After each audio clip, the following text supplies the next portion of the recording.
Every parent loves to see their child happy, as their playful, rambunctious self. When they're healthy, that's all possible. With appointments available at Seattle Children's, your child can get the compassionate care you expect when they need it. So if your child needs specialty care, make an appointment today.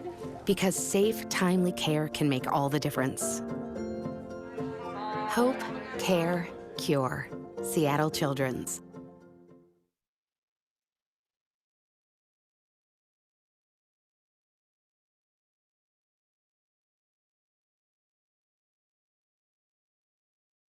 Parents and grandparents hear it time and time again. Enjoy every minute because it goes by so quickly.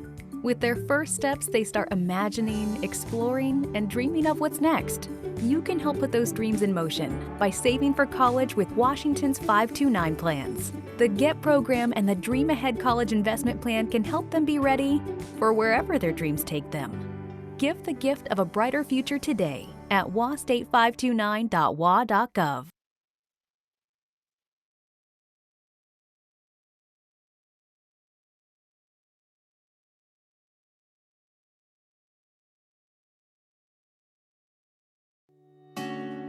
Less than $70 for 4 phone lines? It's possible with Tello Mobile.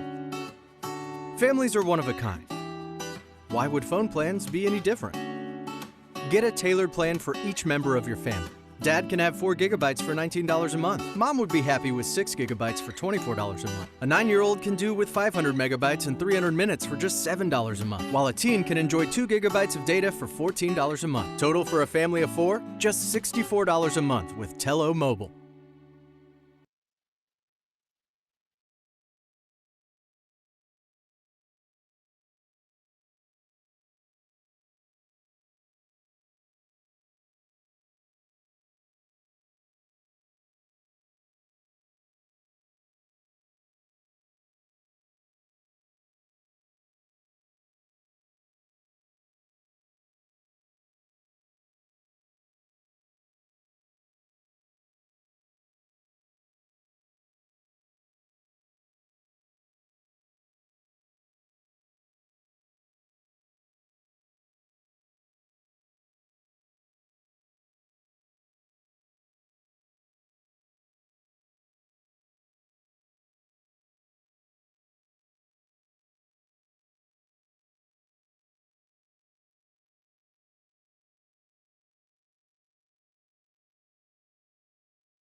Every parent loves to see their child happy, as their playful, rambunctious self.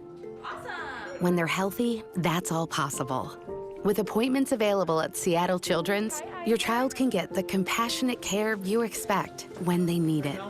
So if your child needs specialty care, make an appointment today. Because safe, timely care can make all the difference. Hope, care, cure. Seattle Children's.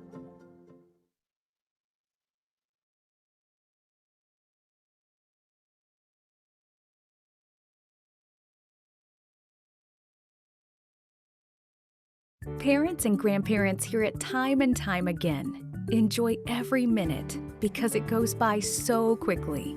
With their first steps, they start imagining, exploring, and dreaming of what's next. You can help put those dreams in motion by saving for college with Washington's 529 plans. The GET program and the Dream Ahead College Investment Plan can help them be ready for wherever their dreams take them. Give the gift of a brighter future today at wastate529.wa.gov.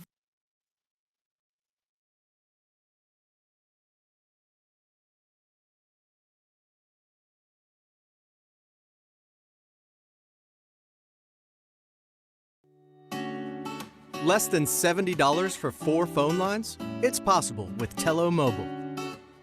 Families are one of a kind. Why would phone plans be any different? Get a tailored plan for each member of your family. Dad can have 4 gigabytes for $19 a month. Mom would be happy with 6 gigabytes for $24 a month. A 9-year-old can do with 500 megabytes and 300 minutes for just $7 a month, while a teen can enjoy 2 gigabytes of data for $14 a month. Total for a family of 4, just $64 a month with Tello Mobile. Hi, I want to say good afternoon to everyone, and thank you for joining us for today's ParentMap ParentEd Talk. We're not fine. Parenting in the COVID-19 trenches with Julianna Minor and Jane Brosseau. Julianna is an adjunct professor of public health at George Mason University. She's the author of Raising a Screen Smart Kid, Embrace the Good and Avoid the Bad in the Digital Age.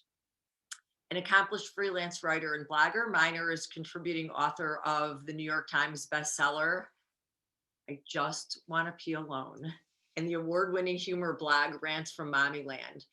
Her work has been featured in the Washington Post, Parents Magazine, the Today Show, the Huffington Post, and now on ParentMap.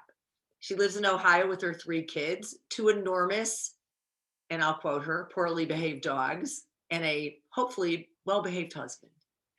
Jane is a freelance writer and experienced mom of 10, yes, kids ages 1 to 16. Jane, I want you to know I have the same age range, except only 3. Her family recently relocated to the Pacific Northwest from the East Coast, and she started a parenting blog, 10 Busy Bees, 3 years ago to share her honest motherhood journey and connect with other moms and parents. Her articles have appeared in DC area mom blogs and as well on Baby Center. When not wrangling 10 kids, 2 dogs, and 3 chickens, she enjoys exercising and going to the bathroom alone. So you can follow her on Facebook at 10 Busy Bees and Instagram. My name's Elaine Sulkin, and I'm the publisher at ParentMap, and I am the lucky mama to 3 adult children and Bubby to 2 little ones.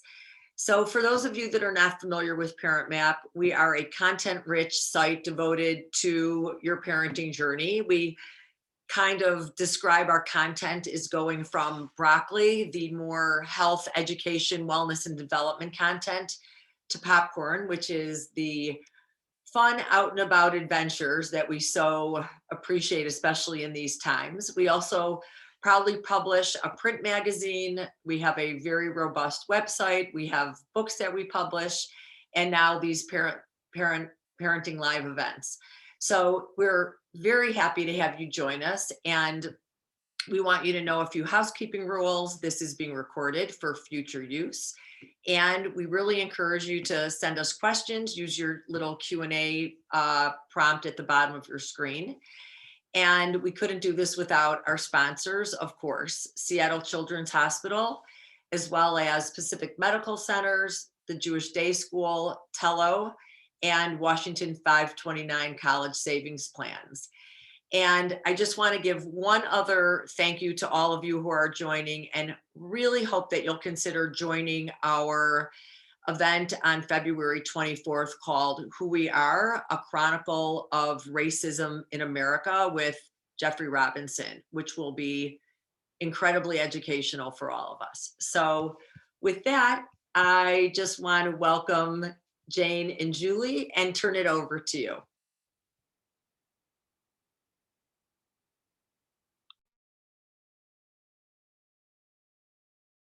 I think you're both still on mute. Can you hear me now? Yes. Great. Okay. Jane is. I'm just trying to. Oh, okay. I think I'm good. Are you good, Jane? Yes, I'm good. Okay. And video and sound.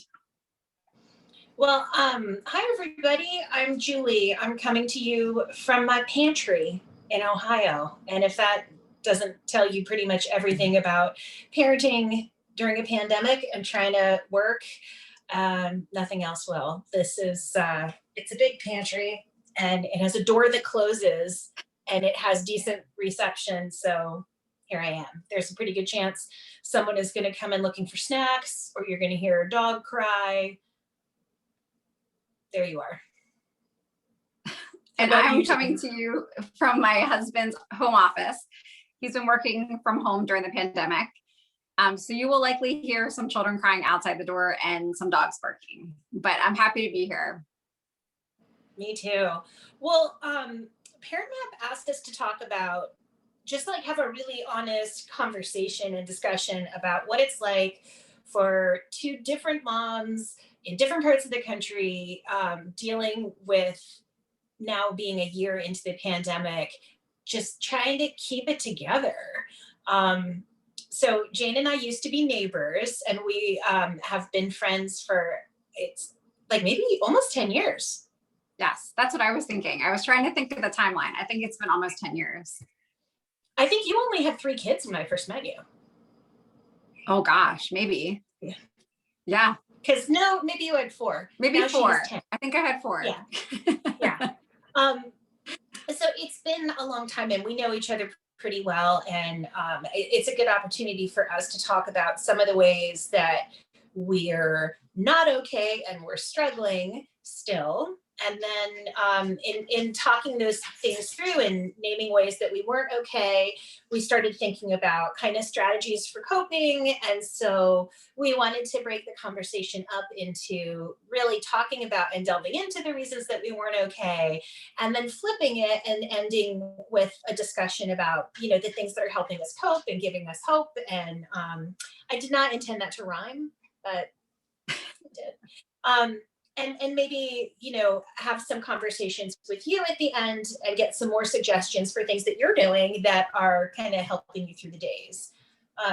It feels, I don't know about you, Jane, but it feels particularly like a bad time to be talking about how hard we have it in the pandemic when we have power and water. Yes, I totally agree. Yes, I'm thinking about so many of our neighbors down south that are really struggling during these storms and that need help and need our, you know, thoughts and prayers and anything that we can do to help them. Yeah, and there's so many opportunities on social media to find organizations that you can just Venmo money to that are helping to feed the hungry and get people water and diapers to moms and stuff. So I know I shared one on my Instagram story today. If you guys, I'm sure there's links to track us down on our social feeds.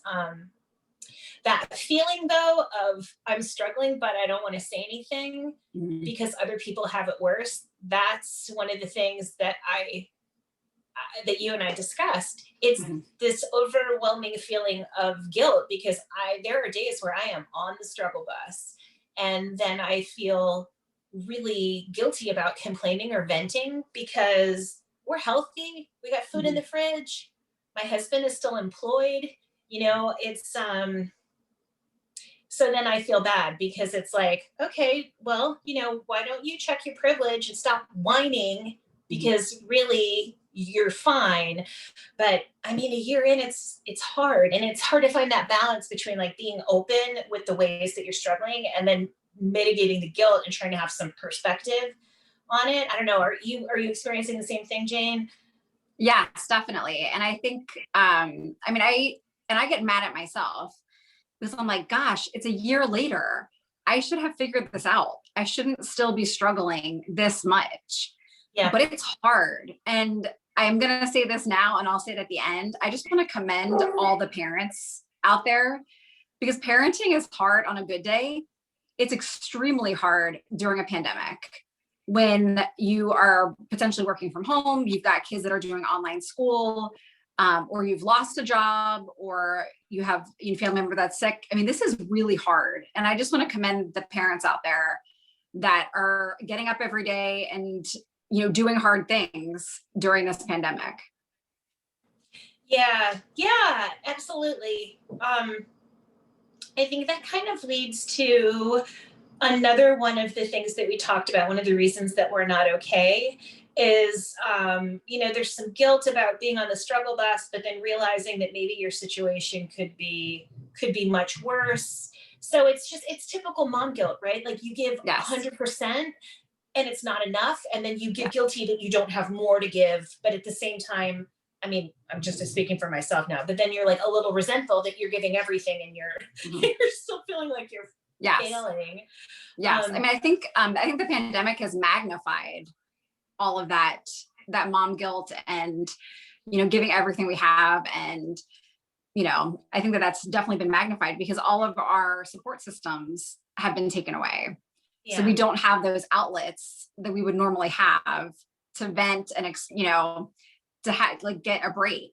We don't have those right now. What's a break? So we're on. Yeah. What's that? Yeah, there isn't. There isn't such a thing right now. I think that I'm also experiencing a degree of grief for what has been lost. Like not just I haven't lost a family member, but like many of our friends have, and I see the pain that it's caused them to lose someone they love, and not be able to have a funeral or have spent time with them leading up to that. There's also grief that I feel for the time that's been lost. Like I haven't seen my mom in over a year, and that's very typical of experiences that everyone is having. And my daughter's a senior in high school, and the last 2 years of high school for her are just marked by, I think about what an important time of my life that was, and how I still think back on those years, for better or worse. And, like that's time lost that they can't get back, and there's nothing anyone can do about that. Right. And I think that they're feeling that grief, and like I am as well, but you just have to take it. Yeah. No, I definitely agree. I mean, I think grief can take, so many, and I think it's okay to grieve as well. Grieve what was, grieve, the fact that you can't see your family and friends, grieve events that you've missed and things that won't happen again. I think it's okay to say that because we have to process. This has definitely been a process during this pandemic. Yeah, it's hard to see people that I care about suffering and know that I can't physically do anything. Yeah. I can send something and I can text them, but I can't physically do anything. It's just, that part is hard. Yeah. You wanna talk about our kids and how they're doing? Yes. I was just gonna say this is a great lead in. I think one of the biggest things that I am not okay with during the pandemic is that my kids aren't okay. And there's not too much. I mean, I can do everything that I can within the confines of our house, but there's so many things that we don't have control over. And that has been really hard. Yeah. I mean, it's really a reminder to all of us to do pretty constant check-ins on our kids' mental health. I mean, the data about how kids are feeling isolated, that they're really suffering, that their social, emotional, and mental health is suffering. There's no question that that's happening, that rates of self-harm and suicidal ideation, especially among adolescents, even young adolescents, are increasing. And they're just hardwired at this age to be so connected to their peers. And they don't have that outlet. Like they don't have the ability to spend time with friends in a way that's really meaningful. And also like that in-person connection time that they should be having, whether it's at Girl Scouts or playing sports or just like going to the movies or going to grab a burger, like that's not happening. And I think a lot of kids feel really lonely. And unfortunately, so much so much of teenage life and kid life at this point, especially like middle school and on, is lived out online. And I mean, a lot of it is performative, right? It's like what you can show on your Snapchat stories or on Instagram or whatever. And there's such a huge difference between the kids who you would look at their digital life and it looks like there's no pandemic. They're just, they're having a great time. Whether or not that's actually an accurate reflection of how they're doing, I have no idea. But it's really hard for kids who have jerk parents who, really are taking things seriously and putting limits on what they can do. It's hard. And then, aside from the social stuff and feeling limited and sort of stifled, and that huge core need that they have to connect with their peers being curtailed, there's the school issue. Yes. Yeah. I want to jump in just for a second and say, I think that our kids across the country, across the world, have been rock stars in handling the pandemic. I mean, I'm not sure I think for both of our families, literally overnight, our kids, everything was taken away. Like they never knew they wouldn't be going back to school. They didn't know that was their last practice, that was their last game. All these things. And our kids have handled this so well. I mean, my kids have definitely handled this better than I am. And I just want to say that the kids have been rock stars. Yeah. But saying that, I think the mental health check-ins are huge because the pandemic has been really hard on my older kids, my high schoolers, my middle schoolers. They are really struggling. And I do tons of check-ins with them. Lots of, hey, what do you need? How can I help you? Do you want to go for a walk one-on-one? What can we talk about? But there's so many things that we just don't have control over. Like I can't, immediately wave a wand. To feel better, we can't give them. Yeah. No, I get it. And I do think in some ways it's harder for older kids. I mean, you and I both have had sort of seen them through the elementary and the little kid years. And at that time, I think the kids are really most connected to their family and their home. Like that's their happy place, and as kids get older, the thing that really makes them happy and makes things click for them and feel good and like give them those dopamine hits is the interaction with their peers. And of course, home is a safe place and they love being home and chilling, but they are really looking for a balance between wanting to be more independent and get out and do their own thing. And like, we're really limited in how much they can do that. Yes. And I think that takes us into online school or virtual school. And I know that we have two different situations. My kids are in virtual school through our local county. So I've got everybody on different schedules, different Zoom calls, things like that. And it has been really hard. And this is not a critique on teachers. Teachers have been amazing. They are fantastic. I applaud teachers, but online school is hard. And I think especially for elementary kids, especially if you have a differentiated learner, it's hard. And I don't have another adjective right now that I can say on camera, but it's just really hard. When we were saying that maybe the social, emotional, and mental health toll might be a little bit harder for middle school and high schoolers, I think educationally, trying to manage that, it's harder for younger kids because they just need more hands-on help. Yes. And, a lot of kids in middle school and older, like they might need help, but they are able to manage a lot more of it themselves and take responsibility as they should for stuff themselves. Right. But for younger kids, it's so much stuff to try and figure out, like getting to the right place, reading the emails, especially when you're dealing with kids that like, teachers will describe like third grade as the year you stop learning to read and you start reading to learn. But when you're dealing with kids that are still learning to read, trying to negotiate all that stuff, the parents have to do all of it for them. Yes. And, the parents. It's a full-time, that's like a lot of work. And if you are trying to manage that for multiple kids or kids who are neurally atypical, or like you said, differentiated learners, or you're trying to work. Yes. I mean, yeah. I don't know Yeah. No, I mean, is so hard. Yeah. And I think one of the other things that for me has been hard is just the monotony. I think we talked about the movie Groundhog Day, where Bill Murray keeps living the same day over and over again. And I definitely have felt that way. And I know my kids do too. So, trying to, still get up, get changed, brush your teeth, trying to maintain some type of schedule with online school. I mean, I think the monotony has been really hard too.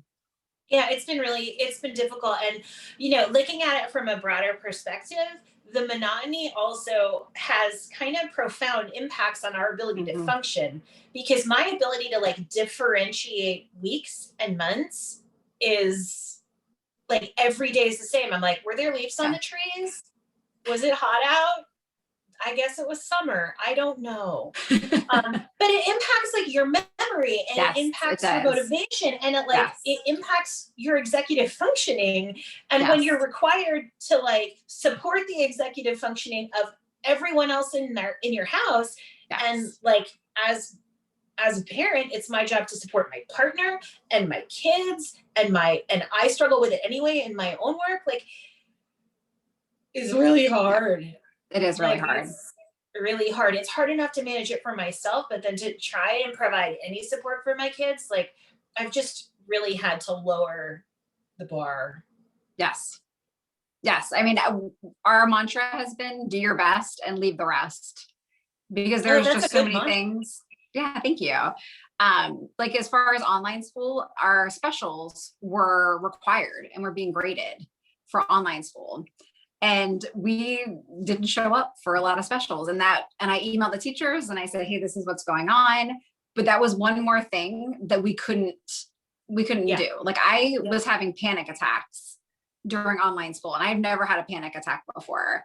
But I was like, you know what? Because they're playing hot cross buns on the recorder. Give me a break. No, thankfully you can fail hot cross buns on the recorder. That's not. It's not worth having a breakdown.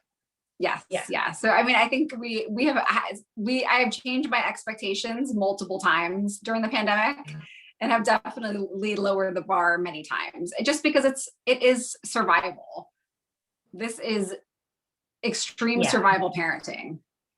No, it really is. So how productive would you say like you've been in terms of being a worker, like getting your own work done since the pandemic started? I mean, I would say kind of non-existent, just because from 6:30 in the morning until 9:30, 10 o'clock at night, I'm on the clock with my kids. And because we're all together, and because I have lots of littles, there's just not, there hasn't been any downtime. And I mean, my thoughts have been often with working parents, and I don't know how, I take care of the house so that my husband can work from home, but that also means that I am constantly keeping people away from his door, yelling at kids to stop screaming because dad's on work calls, or older siblings are on work calls. So, I mean, I think the working from home, I'm glad that he is here and that he has a job and those things, but it definitely, I know, has been challenging for him and I to manage that. Yeah. I mean, I think at least 200 times a day, someone is like scream whispering, be quiet, daddy's on call. Like with the evil, whisper, like, because we all get that we're so fortunate that he's able to work from home. Yeah. And that so many people have lost their job or lost their income, and he's able to work from home and be productive. God bless him. So we're all trying to support him, but it means we're all tiptoeing around. Right. And that part's hard. A big part of the work that I've done for the past 8 years, I've just stopped doing. Like I'm not teaching right now. I can't, like, it is too much. And I've been teaching public health at George Mason University for the past 8 years, and I love it. And I love my students, but I felt really concerned about my ability to give them what they deserve and what they need and what their parents and what they are paying for. Yeah. These kids are paying a lot of money to go to college, and they need people that are giving them 100%. And right now, through teaching remotely, like I can't give them what they deserve. So I'm just not doing it. And I feel like it has impacted my identity, because realistically, I want to go back. I don't know when I am. And it's been a big part of who I am. And I felt like a degree of pride that I was working with young people and helping them. now that part of my identity is gone. It's kind of like when you go from working full time to being a full time stay at home mom, and it's amazing. But then you're like, who am I? Who am I? Who am I? Yes. I'm this person who unloads the dishwasher. Yes. Multiple Right now, times that's a day. who I yeah. And I think the other thing too that we talked about is all of the unknowns right now. How daunting that is to not know, when kids will go back to school, when, we'll all get vaccinated. Or what the world will even be like. Exactly. And what things will look like in the coming months and year. I mean, and that has been hard. Have you seen any of the discussions online or like memes or articles about how the Roaring 20s followed the 1918 pandemic? And I was like, I totally get it. And I see, people celebrating after the Super Bowl, or I see, kids at, who their school wins a football championship and they all are just in the streets like, I'm like, it's a super spreader event, but I get it, because they're kids, they've all been locked down for so long. They have an opportunity to just go be happy, and they've been locked in their parents' houses for 10 months. They're acting like kids, and I wonder, like, what's going to happen when we get the all clear to go back out? Are people going to go a little crazy? Or now I wonder, I am averse to crowds now in a way that I've never been before. Like, am I ever going to get over that? Are we all going to be introverts now? I mean, I don't know. It's like being part of a huge psychology experiment. Yes, I was going to say experiment. It feels like we are in this huge experiment as far as how we will all react, how, will this all come together at the end? Yeah. And I mean, I feel fairly comfortable just chilling in my stretchy pants at home, regardless. But I really wonder what the world is going to be like for our kids. Yes.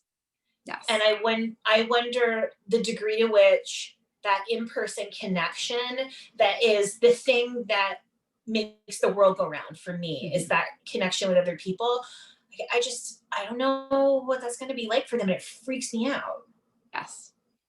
I think which leads to another sort of big, like, this whole thing raises these enormous existential questions, like, what the actual hell is really, like, what is real? What is happening? What is going to happen? What is the truth? What is safe? What is dangerous? Like, I don't know how to answer any of those questions. And every time I think I have a handle on it, it's like I am forced to re-examine everything that I thought I knew. Yes, I 100% agree with that. How are you dealing with loneliness?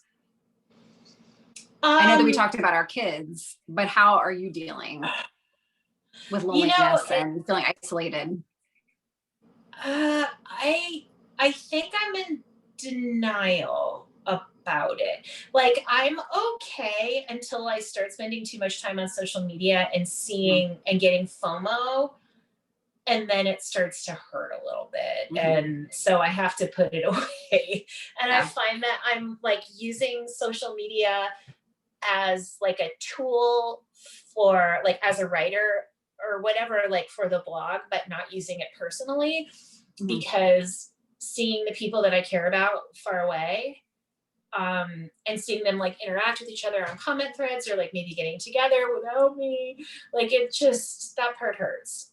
It's hard. That part hurts. And also being moving to a new community in the middle of a pandemic, I feel really fortunate to know anyone and have anyone even be willing to be friendly with me, just because everybody's kind of hunkered down. I don't know. I feel like one of the small silver linings is that as a family, we've had to be more reliant upon each other, and really, like, we are each other's sort of touchstone in a way that maybe we haven't been. I mean, I was seeing as my kids got older that that we were less connected. Like, we were connected, but not connected in the same way as when they were little. And having lived in Northern Virginia and the DC area, there's so many military families there. And I would see in military families, the degree to which they were tight, like they really depended on each other. They really had each other's backs. They understood that you could move, the world around them could change, schools could change, friends could change, but like what you could count on was within those four walls, Yes. And I was like, they have to learn it the hard way through a lot of sacrifice and service and like, but I still envy that certainty that they seem to have in that connection with each other. And I mean, I don't know that we're there, but we're much closer to that than we were a year ago. Yes. No, I definitely feel that too. I mean, prior to the pandemic, I had kids that had practices every night. We were not ever eating dinner all together. My husband traveled every week. So, I mean, I think one of the silver linings for us too has been the time with my big kids and the time that we've had with my husband. Yeah. Time alone with your husband. I did not say time alone. I just said time. I mean, time alone with our partners. Or how about just time alone? Let's talk about privacy. Oh gosh, there isn't any. There isn't any privacy. We're all together all the time. I wrote something on Facebook last night, like all we do is eat, and then argue over who's going to clean the air fryer. Yes. For 11 months. That's it. And it's always me. I'm always the one cleaning it. Yeah, I mean, I always joke because my husband takes forever in the bathroom when he has to go to the bathroom. And I have started to take more frequent bathroom trips just so I can have 2 minutes by myself in the bathroom. Yeah, I definitely feel the privacy and lack of separation. There were times over the past couple of months where I would go into my bedroom and just lock the door. And my husband would be like, "Can I come into my room?" And I was like, "No." I definitely feel I'll put it outside. I was like, I just need a little break. Yeah. No, I definitely feel that. Should we start to move in? Did we cover all the things that we're not okay with? Yeah, let's talk about the positive stuff. Let's talk about things that are working. Yes. You know what might be a good like transition from the talk about privacy and locking myself in a room is, so we have this family sanity policy, which is that we just leave each other the hell alone sometimes. There was many years, if everyone in my house was like in their own space, like in their rooms or in different places, like on their phones or whatever, I would be like, there's something wrong with this. Like we're all in the same house, but we're not together. And now I'm like, guess what? No one's arguing. No one's in each other's face. No one is calling each other a butthead. Like, how about we just all retreat to our corners and leave each other alone for a little while? Yes. How's that sound? And you know what? There's nothing wrong with it. We're a year into a pandemic. You can be in your room for a few hours. I don't care. Yeah. And I think that goes along with screen time survival. Prior to the pandemic, I definitely had a different view on screen time, and we had, stricter time limits and things like that. And I have let a lot of that go, and I don't feel guilty. This is survival. This is survival parenting. We need those breaks within the day. For my big kids, this is how they're doing a lot of their social interactions with friends. Is via it's like screen the time. only way that my big kids are getting it. So I definitely totally have agree. let the guilt go with that. Okay, so just like having written a book about screen time and kids, I want to clarify something about that. I am also totally I have accepted that we are in screen time survival mode. We are not in the we're setting boundaries and we're doing limiting. We are doing those things, and I do have some limits, right? Like nobody sleeps with their phone in their room. I still do that. According to my children, I'm the only parent that ever does that. You're not. I do it too. Okay. And then, one of the other things to consider is that they're online all the time because of school and studying and because it's their only social interaction. But like the stuff that they're doing online, if you look at it like food, it ranges from like broccoli, like Elaine was talking about, to ice cream, to popcorn, to rat poison. Yes. I mean, let's be honest, like there's rat poison on the internet. Yes. And that can come in the form of our kids being exposed to things they're not ready for, like porn, at an early age, or really at any age, if it's inappropriate or it's too much, going down wormholes with really disturbing content, getting onto like 4chan boards. There's rat poison out there, and there's bad people out there. And so in terms of setting like limits in survival mode, I'm like not caring as much. I used to be like, we have to have a diet that's really balanced, and we balance the broccoli screen time with the ice cream screen time. Now I'm like, I don't care. Just don't make yourself sick. But my rules and restrictions around the rat poison screen time, those are firm. Yeah, that's such a great way to look at it. You're right. Like I'm not as worried about the ice cream time anymore, but we still are staying out about that after. Yes, but we're staying out of the rat poison zone. Yes, that's such a good measurement. So I think there's ways to like really give yourself a break and give your kids a break and allow them that downtime, but just making sure that it's it's nothing that's going to be harmful in the long run, or like cause them problems in the long run. Yes, agreed. What about stuff for us, like for parents? Yes. What are something that you do that helps you? I think we were talking about the basics. I really have gone back to drinking lots of water, eating healthy-ish food, moving my body. Just getting outside for me has been a sanity saver. And whether it's a walk with the kids or a walk by myself or walking the dogs, getting outside has been huge for me in making or breaking the day, and for my kids too. That has been big. I totally get that. And in fact, the only two really positive things that I feel like I've been able to accomplish this pandemic is that I am consistently drinking like 80 ounces of water a day, because I have a special fancy water bottle that I got here. Like getting the stuff to help you do this. Like I have a water bottle and it tells me what I'm doing and when I need to refill it. I find it really helpful. And then the other thing is I'm getting steps. Like I've always wanted to, I want to get 10,000 steps a day. I've been doing that and I feel better. And I will say that me getting those steps is not having like a strong self-discipline or will. It's that I moved to an area, like we don't have a fence in our yard for our dogs. They're big dogs and they need to get walked. Like they need to be taken out 4 or 5 times a day. So I have to do it. So I do it. And then I found like, I don't mind it. And then I find like, I kind of like it. And because it's winter, like I have now had to do this for a long time, where I'm out with them 4 or 5 times a day, 10, 15, 20, 30-minute walks in every kind of weather, and being forced to be outside and being like present and dealing with all the different weather. There's that saying, like, there's no bad weather, there's only bad preparation or bad clothes. Like I actually feel connected to my physical environment in a way that I haven't since I was in college and didn't have a car and had to walk everywhere.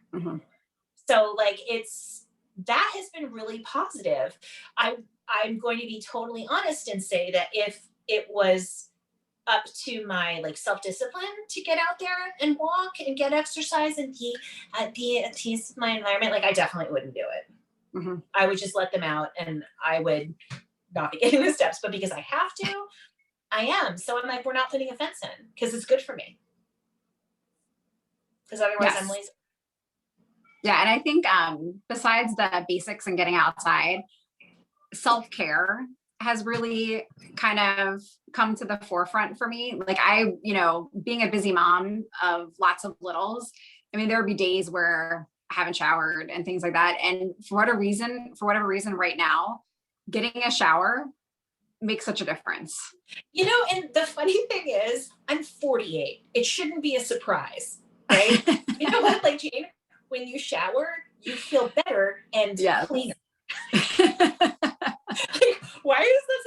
I'm like, showers are amazing.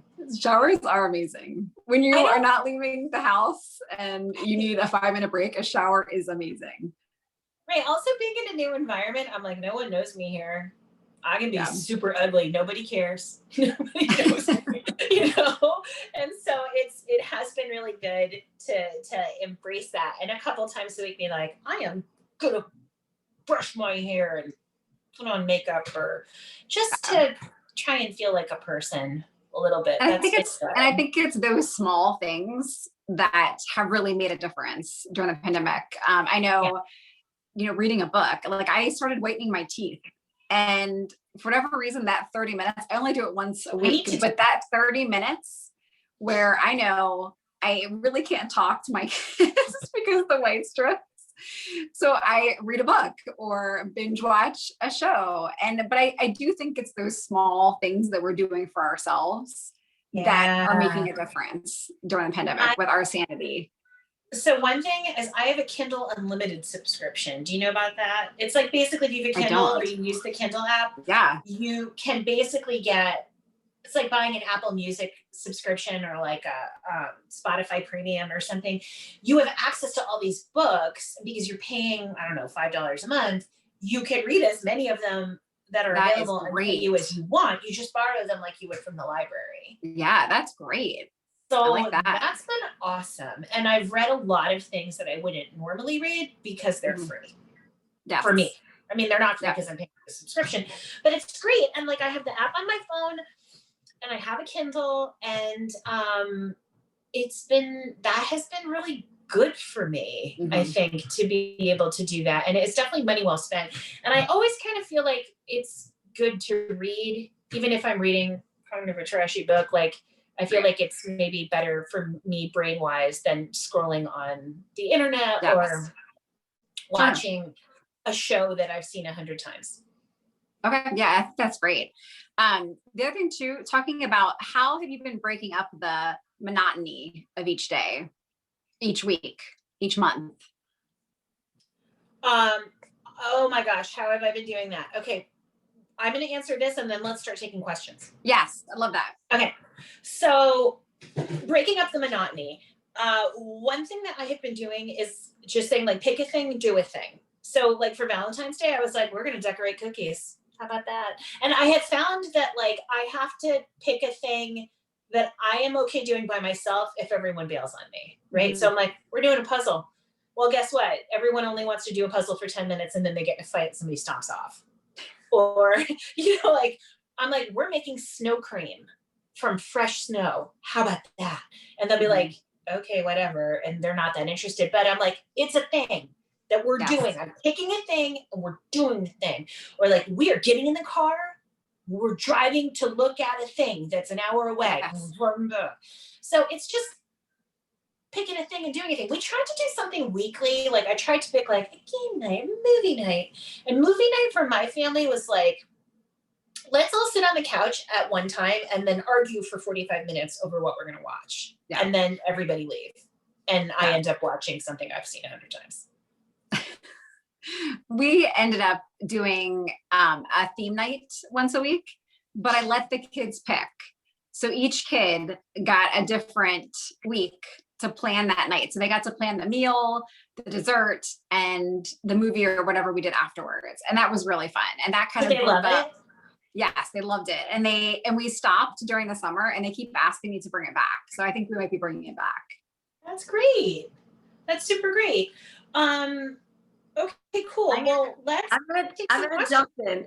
I'm gonna jump in because we have, first of all, I can't thank you two enough for being here. And what's amazing is, you know, between a lot of humor and great tips, you're hitting on some profoundly important issues that so many people are facing. And, you know, there's a lot of existential angst in all of this. And I just want to first thank you. And then second, I am going to take creative license and kind of because we only have about 10 minutes left, I'm going to ask a couple of questions that you guys can just kind of note and then decide how to answer, but I'm going to just do a few in a row. Okay, so that we have them. So I thought one fantastic question was, has anyone experienced issues with an employer who doesn't have children and the disconnect with what working home looks like? That's one. Another one is, I have an only child who's 5 years old who is really lonely, and how can I best support that child? Another question is regarding screen time and trying to balance. It's the $10 billion question, you know, screen time and social time and trying to balance that out. And then I'll say the last question, which I think is just so important, is how have you found yourself losing your patience to a degree, you know, that if you played the videotape back, you wouldn't be proud? Yes. And, you know, any tips for how to deal with that? So with those 4 questions, I'll turn it back to you guys. Thank you. Thanks. Let's start with that last one, because Yes. I'm 100% guilty of that. And it's one of the things that I've talked about on Facebook, on our Facebook, the blog's Facebook page, and in the group quite a lot. And, you know, it's really hard, and we are going to lose it sometimes. Yes. And sometimes it's because it's just the wrong thing comes out of your mouth and you just stretch too thin. Other times, I mean, let's be honest, kids will provoke you, you know? And my take on it is that I'm a human being and I am their role model. And unfortunately, like, I'm trying to model for them all the time, 24 hours a day, every single day, because a lot of the other stuff that they were seeing when they were out of the house, they're not seeing. And it's okay to fall apart. But then when you behave badly, you have to own it. And so I make mistakes and I do the bad thing and I yell, or I just act like a jerk. And then I have to like own that. And I have to sincerely apologize to my kid or my husband, or, you know, or whatever the circumstances. And I have to say, like, I really lost it. And the thing is that you don't deserve to be spoken to like that. And I'm really sorry. And if you want to be mad at me for a while, like, I deserve that. And I just want to tell you that, like, that was about me and it wasn't about you. And when you're in a conflict with someone, like, you shouldn't act like that. And I did anyway. And I just don't ever want you to think that just because someone says they love you, that they can talk to you like that. Like, they shouldn't talk to you like that. And I'm really sorry. I've had to have those conversations with my kids like a couple times. And I will say that, to their credit, they were really good at articulating, like, you know what, Mom, I love you, but you're out of line. And when you say things like that, it feels really aggressive. And the first couple times I heard that from them, I was like, how dare you? And then I was like, you know what? Like, you're advocating for yourself. You weren't rude and you weren't wrong. Like, okay. And sometimes you have to say, like, I need to think about what you just told me. And then you go in another room and like do some deep breathing and then process it a little bit. But like, people are going to lose their tempers under these situations, and you can share with them that, like, it's a human response, and when you make a mistake and you hurt someone else, you take responsibility for that. You take your medicine and deal with the consequences and make amends and move forward, and you try and learn from those mistakes. I think the other thing too is I've been trying to be better about my triggers. Like, when I'm feeling really starting to get really stretched thin or really irritated by something that my kids are doing, like, I'm trying to preempt it before I start the yelling. And of course, it doesn't always work that way. I still get into the points where I lose it and I yell, but trying to stop myself before I get to that point and say, Mom needs to take a quick break because I am, you know, feeling really, you know, impatient, or, you know, I need to just take a quick break and then I'll come back and we'll figure this out. Yeah. I was like, you know what? The dogs suddenly need to be walked so that I can get right with God and not say something damaging. Yes. Yeah, no, I think that happens to all of us. And, you know, you gotta own it and admit it and then let it go. And, give them the opportunity to do the same thing. Cause like, they're going to lose it too. Yes. Because they're not I don't know the ages of kids, of everybody's kids, but like, they don't have the emotional self-awareness or the vocabulary to tell you how they're feeling and why they're frustrated. So it's gonna, sometimes their behavior is their communication, and they just like lose it physically, and then we have to help them through that. And also too, they have no other outlets right now, just like we don't have any other outlets right now. So there's going to be times where we all lose it. And I think talking about kids, I mean, my kids have had such big feelings over the past 11 months, things that never would have bothered them before bother them. So really just giving each other grace and patience and kindness. Yeah. Can I talk? Yeah, sorry, go ahead.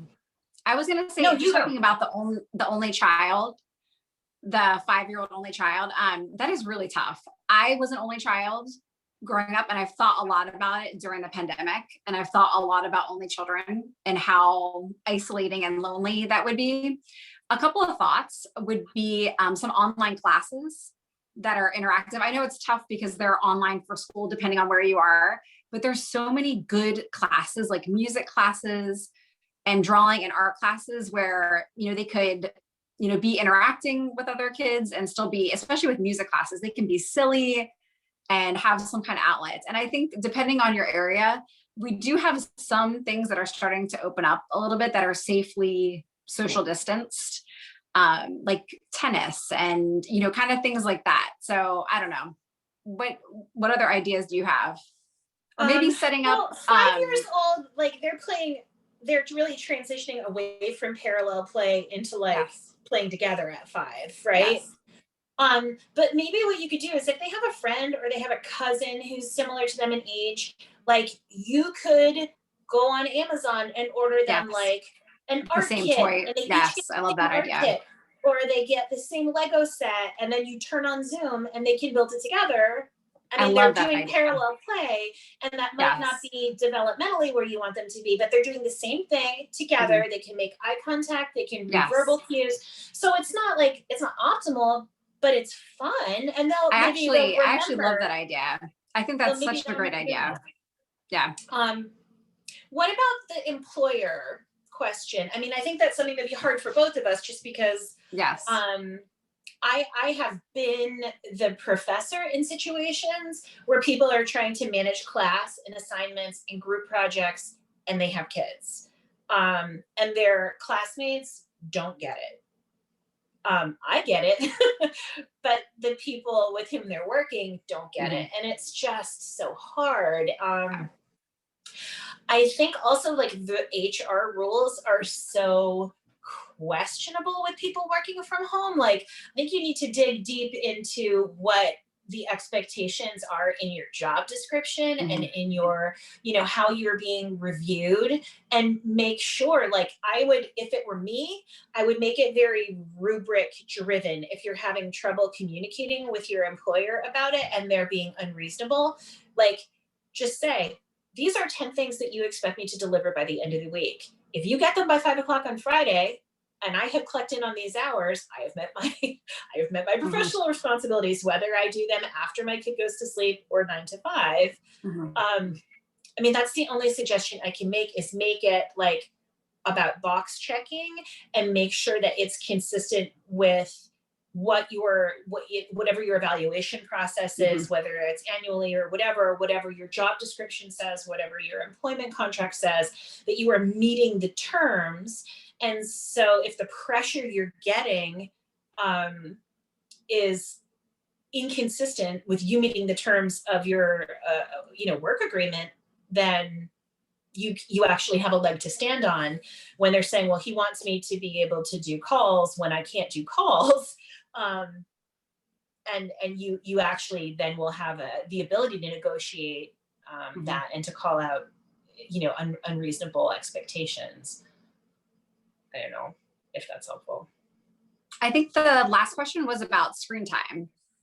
Yeah. Was that correct? Yeah. Elaine, can you tell us the age of the kiddo in question? Because I think it kind of differs based on how old the kid is. Yeah, there wasn't an age on the question. Well, I mean, in some ways we kind of talked about screen time, and my feeling is that you should have hard limits on stuff that is really important to you. So like for me, that's we have to check in phones and try and take electronics away at a certain point, because I'm really trying to get my kids to sleep. And teenagers, like, they want to stay up really late, they want to sleep really late. I need my kids to get rest, and I need them to like not be on Snapchat at 3 in the morning. So that's a hard limit for me. I just note that it's an 8-year-old. Okay. Well, see, and that's really hard, right? Because 8-year-olds, especially if they're doing online school, 8-year-olds are really prone to what I call the it's time to stop playing Minecraft monster, where your beautiful child, your precious child, turns into like a snarling tomato he beast when you make them stop playing Minecraft. And you're like, how did you become a Tasmanian devil in the 2 minutes between when I told you to stop playing Minecraft and right now? And I like 8 is really, that's a really hard time for them to transition from preferred tasks to non-preferred tasks. So a lot of parents really struggle with like, I think my kid has a problem with screens because when I get them off, they're jerks and they're like grouchy. And I think that there's ways to kind of work around that. And I would suggest having just like very clear expectations, like maybe like if you used to have a chore chart, like having a chart that you work on together that says like, these are the times of day that you're doing school, that's totally fine. These are the times of day when you are playing video games or Minecraft or FaceTiming or watching videos. If your kid's like into YouTube or TikTok or something, 8's kind of young for TikTok, but or you can say, I have to have these 5 things done before I can do it. So your bed has to be made, your chores have to be done, and you had to have finished your homework or whatever. And then you can also do a countdown timer for an 8-year-old to help them stop, right? Like almost like an egg timer. Yes. So like I have ADHD. So when I'm really into something and you tell me to stop, first of all, I don't even hear you.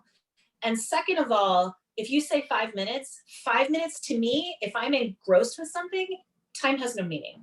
So if you can get like a countdown clock or an egg timer and say, okay, 15 minutes, and then we have to go do something else, they can physically see time passing and it becomes a more tangible thing, right? And it also becomes about the clock going down and not you being like 5 minutes, 4 minutes. Are you listening?